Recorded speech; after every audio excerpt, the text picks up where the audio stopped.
काफ़ी सारे question answers आपने पूछे जिसके बारे में इस वीडियो में आंसर भी करेंगे, बात भी करेंगे। बट उससे पहले जितने भी सारे लोग परेशान हैं कि मार्केट 1 दिन बढ़ता है, 10 दिन गिरता है। भाई मार्केट का बिहेवियर ही ऐसा है।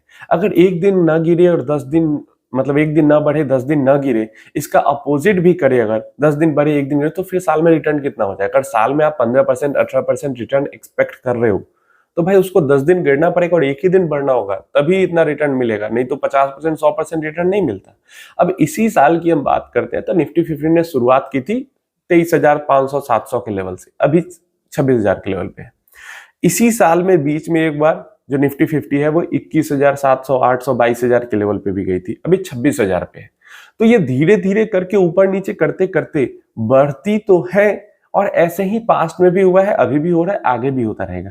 आप सोचोगे डेली डेली बढ़े या हफ्ता में बस 5 दिन बढ़ते ही रहे, या महीने में एकदम 22 दिन जितना ट्रेडिंग डे हो, 20 दिन हो, सब दिन बढ़ते रहे, तो वैसे नहीं होगा।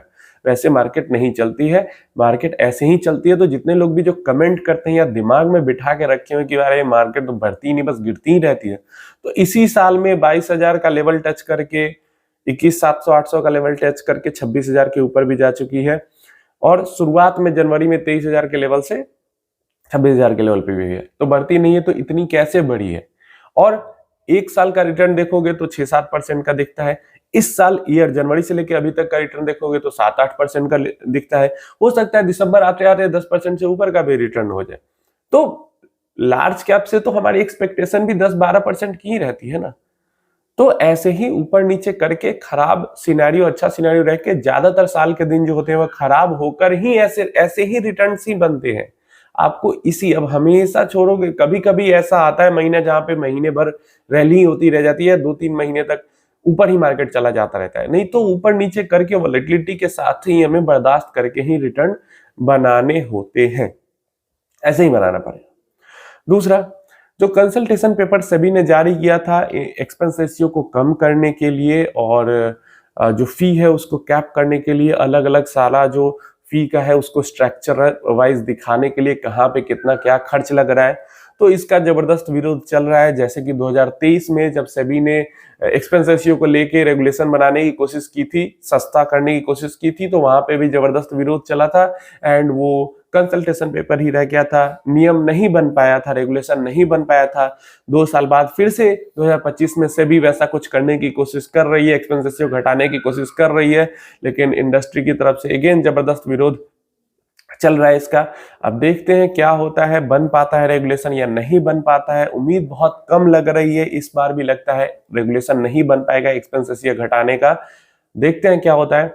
आप लोग अगर इसके फेवर में वोट करना चाहते हो, आप सभी की वेबसाइट पे जाके वोट कर सकते हो।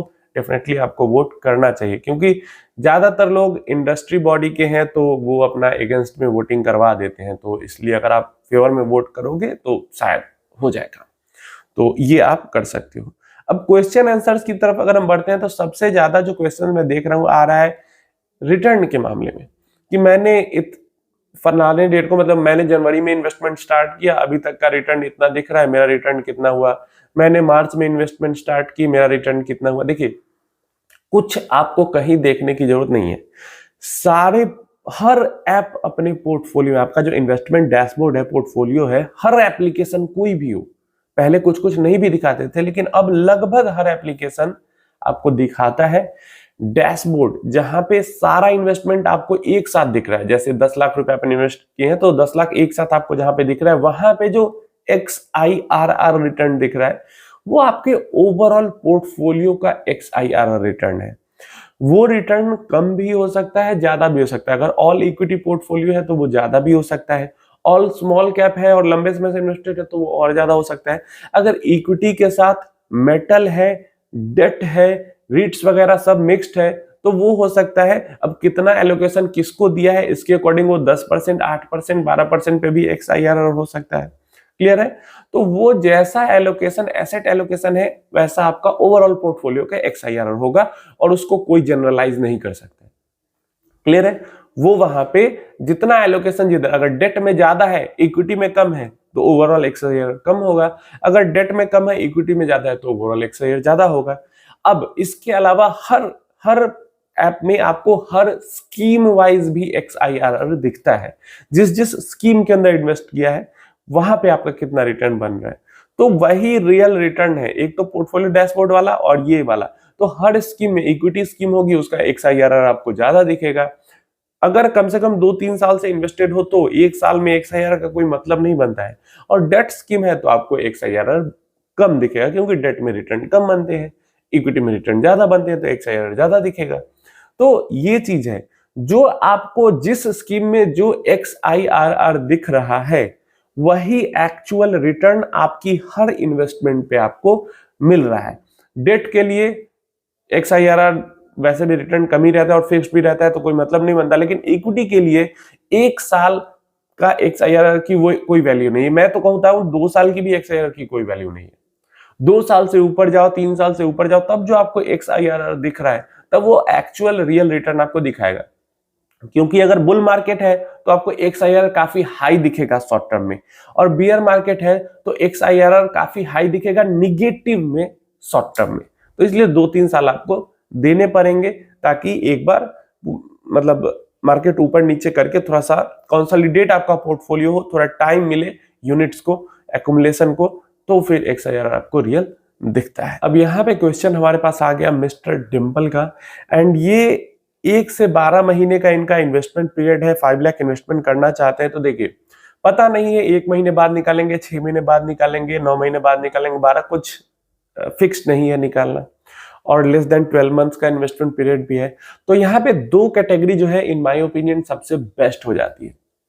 अगर आपका इनकम किसी का भी ऐसा अगर है प्रॉब्लम या इन्वेस्टमेंट का टाइम पीरियड, उसकी अगर इनकम साल की 12 लाख रुपीज से कम है, मतलब इनकम टैक्स स्लैब उसका कम है, टैक्स फाइल तो करते हैं लेकिन टैक्स पे नहीं करना पड़ता, तो ऐसे में लिक्विड फंड बेस्ट हो जाएंगे। लिक्विड फंड के अंदर इन्वेस्टमेंट करेंगे, जब मन करे निकाल सकते हैं, ऑलमोस्ट फिक्स्ड रिटर्न रहेगा, एंड जो प्रॉफिट्स बनेंगे वो आपके इनकम में ऐड हो जाएंगे। तो इससे क्योंकि 12 लाख रुपए से कम होगी इनकम टोटल, तो 1 रुपया भी टैक्स नहीं देना पड़ेगा, पूरा का पूरा जो प्रॉफिट होगा वो आपका होगा। क्लियर है? लिक्विड फंड अगर 12 लाख रुपीज से कम है इनकम। अगर इनकम 12 लाख रुपीज से ज्यादा है, मतलब आप ITR भी फाइल कर रहे हो, आपको टैक्स भी भरना पड़ रहा है, तो ऐसे में आपके लिए आर्बिट्राज म्यूचुअल फंड्स बेटर हो जाते हैं। क्यों? रिटर्न्स ऑलमोस्ट लिक्विड फंड के जैसा ही यहां पे भी मिलेगा, लेकिन यहां पे आपका जो है इनकम इस आर्बिट्राज फंड से वो ऐड होगा स्पेशल टैक्स रेट में, मतलब जो कैपिटल गेन वाला टैक्स रेट लगता है वहां पे ऐड होगा। तो वहां पे आपका जो है टैक्स स्लैब अगर 1 साल से ज्यादा में निकालते हो तो वही 12.5%, और 1 साल से कम में निकालते हो तो 20% चला जाएगा। तो आपको ये देखना है कि आपका टैक्स स्लैब क्या है। अगर आपका टैक्स 20% से कम में आ जा रहा है सारा सब कुछ करने के बाद, तो लिक्विड फंड बेटर हो जाएगा। अगर 20% प्लस टैक्स स्लैब में आप आ जा रहे हो तो यहाँ पे आर्बिट्राज फंड बेटर हो जाएगा लेस देन 1 ईयर के इन्वेस्टमेंट के। आशीष अग्रवाल जी पूछ रहे हैं, sir Nippon India active momentum fund के बारे में बताइए।